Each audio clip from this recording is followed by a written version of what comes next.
So yun, what's up mga par?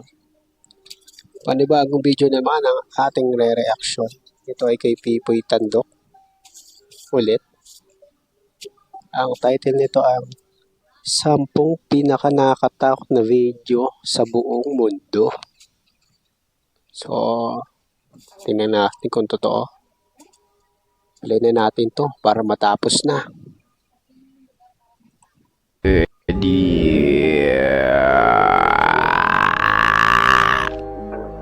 Turno! Umpisa pa lang. So, yung guys, nakagol kasi nakatodo siya, no? Nakatodo yung, ano natin, volume. Volume nito. Ito. Nakatodo po itong headset natin. Tsaka, nakatodo rin po itong ito, yung sa YouTube. Ayan, nakatodo. Pati sa computer na ito. 100 din. So, nakatodo siya para maganda yung ano, yung kalabasan ng video natin. So, tuloy na natin to.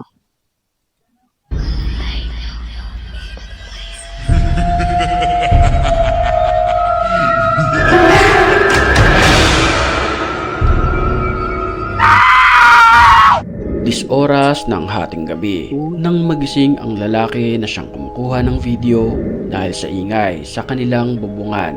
Ito ang kanyang nakita ng kanyang labasin ang kanilang bahay. Well, she just woke me up again and said she heard it on the roof, and this time so did I, so you can get out there. Sa puntong iyon, nilibot niya ang malawak na lote. Sinilip ang kanilang bubungan. Okay. Sa kanyang paglalakad ay nakakapangilabot na lamang ang kanyang nasaksihan sa ibabaw ng kanilang bubong.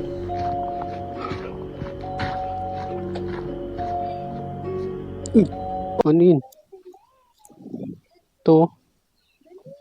Yung Oh, damn! dalawang mata.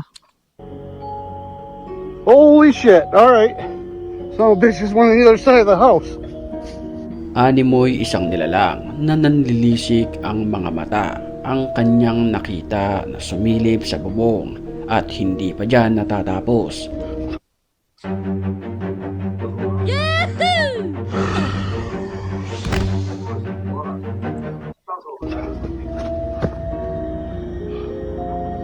What the hell? Uy, ano yun?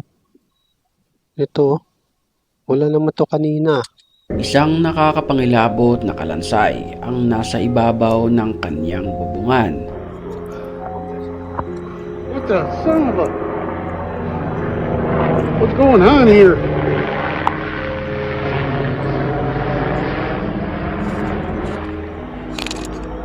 Oh my God.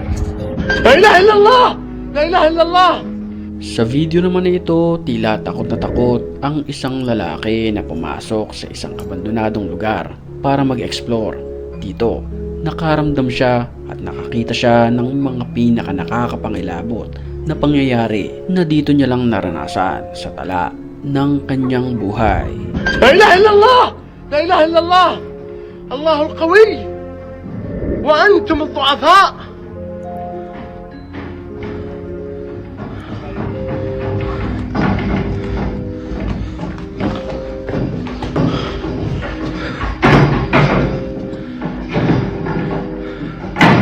شي قاعد يصير هنا؟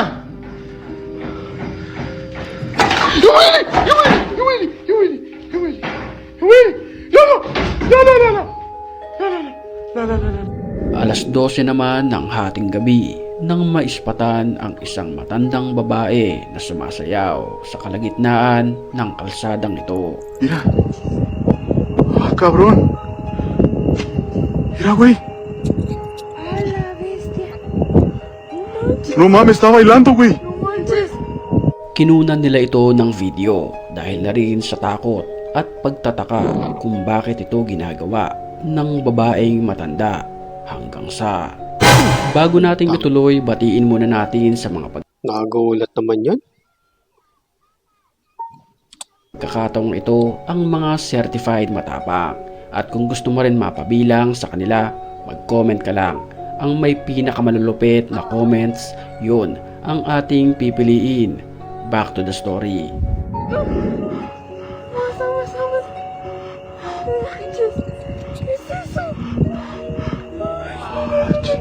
Hoy, ¿cómo canta? Sa puntong iyon, nakakaramdam ang Inabangan ko na habulin siya. Hindi wala. matandang babae na maraming tao sa kanyang likuran. ¡Mames! ¡Ahí viene, güey!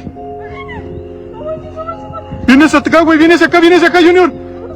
¡Mira allá! ¡No mames, güey! ¡Véngase! ¡Corre, güey! Sa mga oras na iyon, hinahabol na sila ng matandang babae, pati ang aso. Napatakbo na Naikinervyos yung aso no?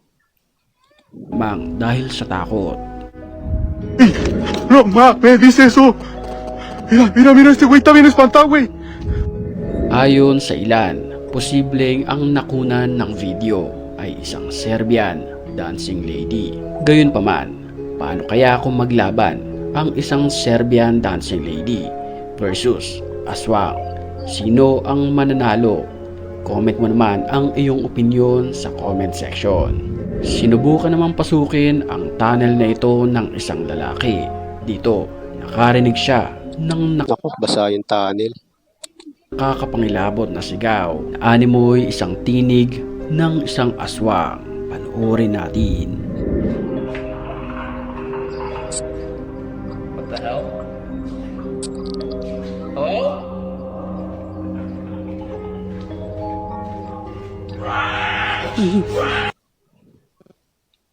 Bigla lumabas na lumabas eh. Iba ko lang.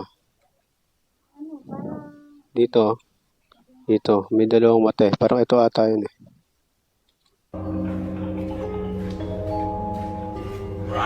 Ay no? Diba?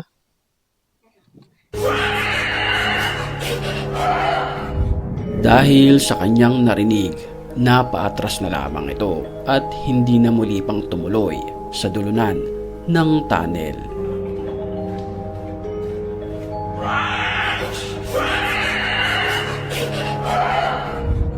Isang sinaunang babae naman ang nakunan ng video sa isang bakanteng ospital na ito. Nagbago yung suot mo, mga par.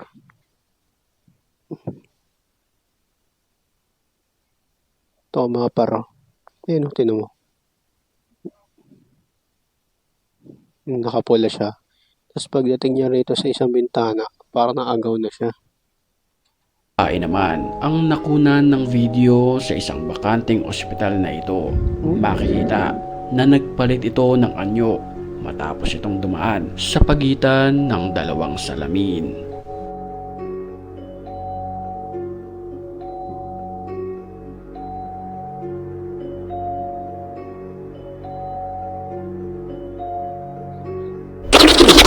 Sa video na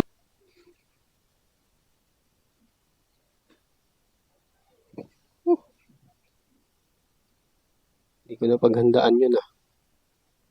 naman na ito, makikita natin ang isang babae na animoy sinaniban ng masamang espiritu.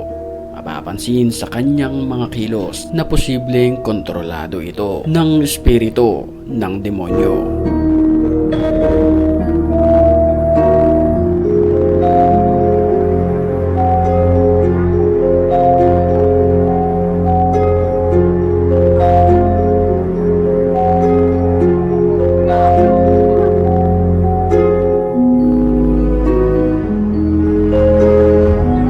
Habang kinukunan naman ng video ang batang ito sa kanilang bahay, napansin ng kanyang magulang na siyang kumukuha ng video. Mapapansin natin na para bang may kausap ang bata. Cheese! What you doing? Ang creepy talaga pag bata yung nakakita. Sino kausap niyan? What you see? Peanut What? Lucy? Who are you saying hi to? Who are you saying hi to? Dude, you need to stop that. You're freaking me out. Come on. Ang napakalaking katanungan, sino ang kausap ng bata? Sa mga pagkakataong iyon, sila lang dalawa ang tao sa bahay. Oh, papa daw. So parang yung entity na yun, nag-itsurang tatay na itong bata. Siyempre, kung talagang siya, yung mismong itsura ng entity, matatakot tong bata, di ba? Kung ginaya ng entity nung hindi, kinausap lang siya. Creepy. Tila sinaniba naman ng masamang espiritu Ang ginagawa mo dyan, bata ka? ang batang ito. Sa video mapapansin na mapailang beses itong tumingala. Simbolismo na meron nga nakakaiba sa bata.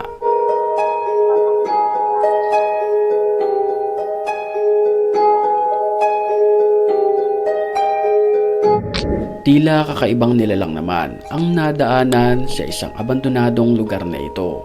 Makikita ang isang nakaputi.